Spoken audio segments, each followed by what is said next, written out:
Let me tell you one classic sign to know that is the Holy Spirit leading you. There is nothing he will ever tell you that will be by force. No. You will be constrained, but the Holy Spirit, as the Spirit of God, will always respect the will factor.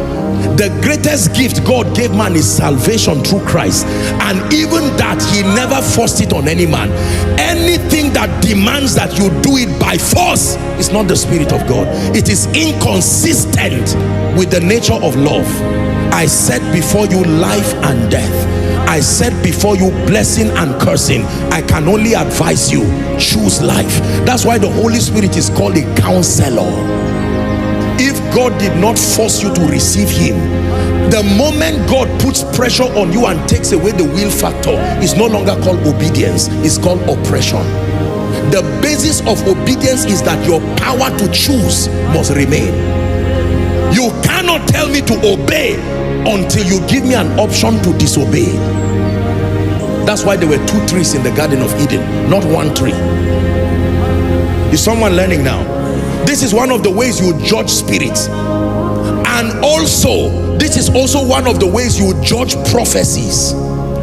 Anything that has to constrain you by force, something is wrong. No, no, no. Give by force, go there by force. That language of force is not a kingdom language, not towards the saints. Towards demon spirits, yes sir, but not the saints. Is someone learning already?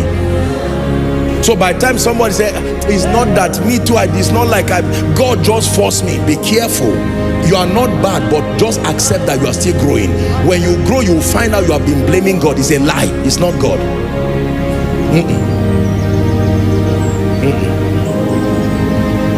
God constrains.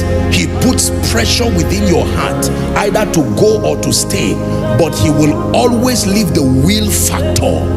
You can choose.